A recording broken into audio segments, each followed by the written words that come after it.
Learn how to fix blue screen issues on the Alienware m15 with easy to follow troubleshooting steps for common Windows crash errors. So whether you're performing updates, you're getting an IRQR not less or equal message, K-mode exception not handled, kernel data in page error, a lot of errors pertain to this problem, and we're going to go ahead and jump into what should hopefully be a pretty straightforward process, guys, and we're going to go ahead and jump right into it. So first thing I'd recommend doing would be to actually go ahead and boot to the troubleshooting utility on Windows 11. So if you do a hard power off 3 times in a row, Windows should automatically attempt to launch the starter prepared utility. And if it doesn't find anything, it will give you the option to select advanced settings, in which case it will take you to a screen that looks like this. Now, if it does not take you to a screen that looks like this, or you're unable to get to that, you can also download the Windows 10 Media Creation Utility, or Windows 11. They probably will make a creation utility for Windows 11 at some point. And it doesn't really matter, you can actually run the Windows 10 utility on Windows 11 as far as I'm aware. And you should be able to run the troubleshooting utilities built in within it. So you just would go ahead and download it to an ISO file and then burn it to a DVD or USB. It'd have to be about 4 gigabytes or more. It couldn't be a small USB flash drive, and it couldn't be a CD. It'd have to be a DVD. And then you boot your computer from it. So depending on the computer manufacturer, you'd have to tap a different key on your keyboard in order to launch that menu, in order to select what boot drive you want to go off of. So it could be anything between the escape key, F2, F8, F12, for example, and those are the function keys on the top of your keyboard. So you may have to just do a little bit of trial and error. Shouldn't take you more than a couple minutes. Googling it would probably be best before you even begin. But anyway, we're ready to go ahead and jump right into it. So we're on the choose an option page. So these will look very similar whether you're booting from it directly within Windows itself, or if you're plugged in a USB flash drive with the media creation utility installed and you selected the recovery option. So when you are setting up your Windows 11 installation or Windows 10, depending on the drive you're using, there should be an option to repair your computer in the bottom left corner of the dialog window, one of the first screens that comes up. You go ahead and select that, and then it would take you to a troubleshooting screen like you see here. And you want to go ahead and select troubleshoot, reset your PC, or see advanced options. And then there are going to be a whole bunch of options in here that we're going to explore in today's video. The first one, we're going to actually go underneath advanced options and then select startup prepare, fix problems that keep Windows from loading. So go ahead and select that first.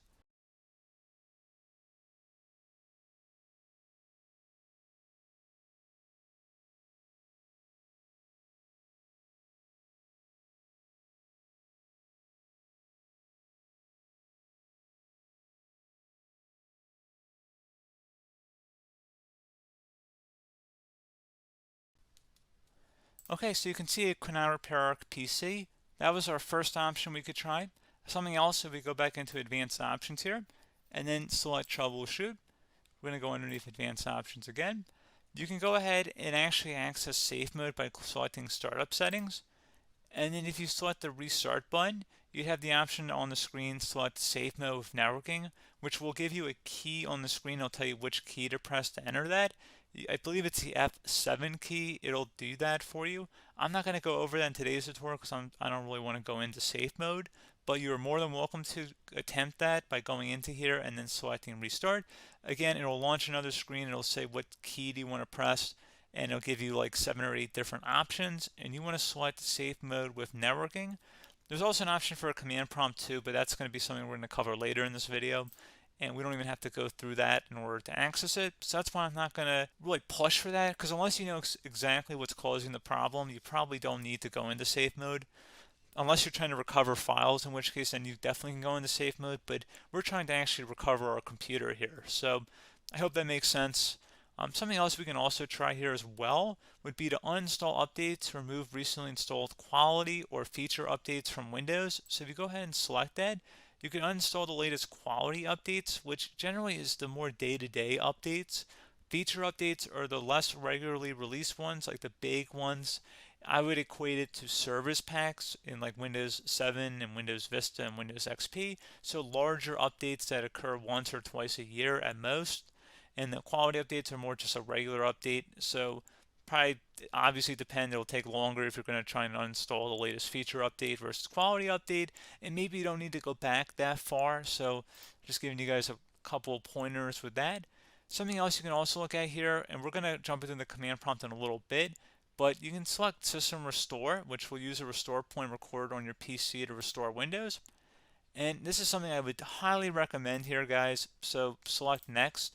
Assuming you have a restore point saved on your computer, you go ahead and select the most recently created one, and you'll select Next, and then you'll select the drive. You shouldn't actually have to select the drive. You can scan for affected programs, but we're going to keep it all default here, and then we're going to select Finish. So once started, System Restore cannot be interrupted. Do you want to continue? I think we're going to select yes. I don't think we have anything better to do on our computer right now, so just give it a moment here to initialize. It will take a couple minutes to run, obviously depending on how large your hard drive is and how much is saved on the System Restore point. So just give it a couple minutes here.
Okay, so you can see System Restore completed successfully.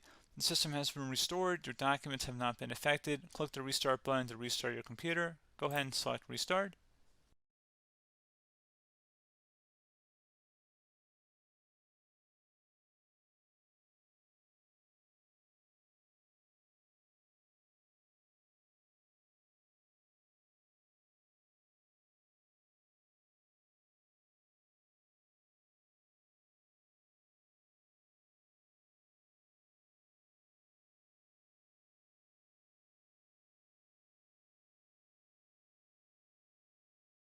Okay, so you can see the system has been restored successfully.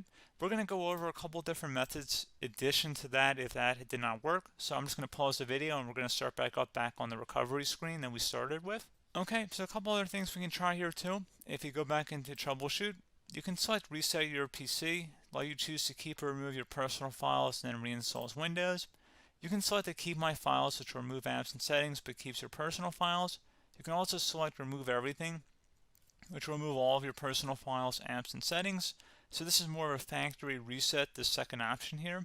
First option, it should not delete all of your personal files. However, it will pretty much clear most of your programs. And keep in mind, there's no guarantee that your information, number one, is even still available and easily recoverable on your computer to the point that you actually would be able to recover anything.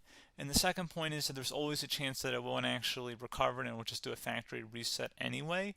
So there's no guarantee that actually would keep your files anyway. So I would recommend trying to get a recovery tool and backing that up first before selecting it anyway. But again, those are a couple of different options. And then something else you can try here if you go back to the choose an option. Another option, if you go underneath choose an option and select troubleshoot, advanced options, and now select where it says command prompt. Okay, so the first thing we should do is type our main hard drive here. In most cases, it should be the C drive. So you just do a C colon and then hit enter on your keyboard. So once you're underneath the C drive, we're going to type in dir and then hit enter on your keyboard.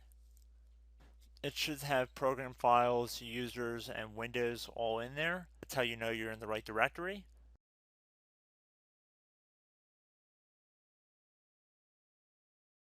In some cases, it might be the D drive as well, so just keep that in mind.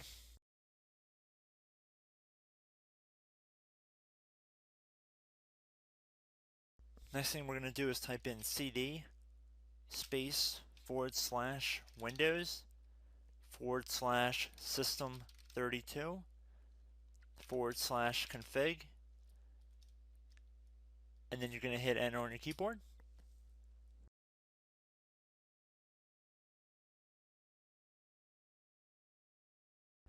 So now you're going to type md space backup. If you've seen other tutorials, it might also say to put down md backup. That's because the backup name is pretty common when you want to back something up. So you can name this whatever you want, doesn't have to be backup. So if you've already made a backup folder in the past, you could do backup 1, for example. So once you're done setting the name you want the backup to be called, hit enter on your keyboard again.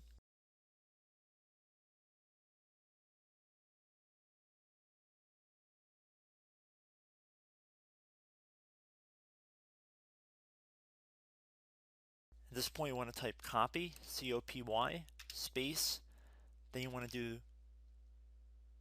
the star symbol above the 8 key, then do a period or a dot, whatever you want to call it, then another star sign, and then another space, and then type backup, and then hit enter on your keyboard.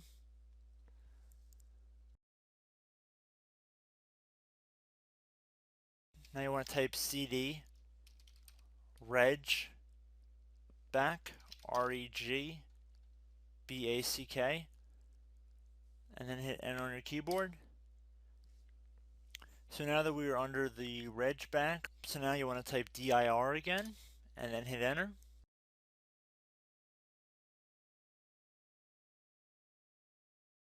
So now at this point we're going to type copy again. So copy, space, star sign, dot, another star sign, space, and then 2 dots. So we're going to type copy, space, star sign, dot, sign, star sign, dot, dot, and then hit enter on your keyboard again. So for overwrite, you want to overwrite all. So type A on your keyboard, so capital A, and then hit enter on your keyboard.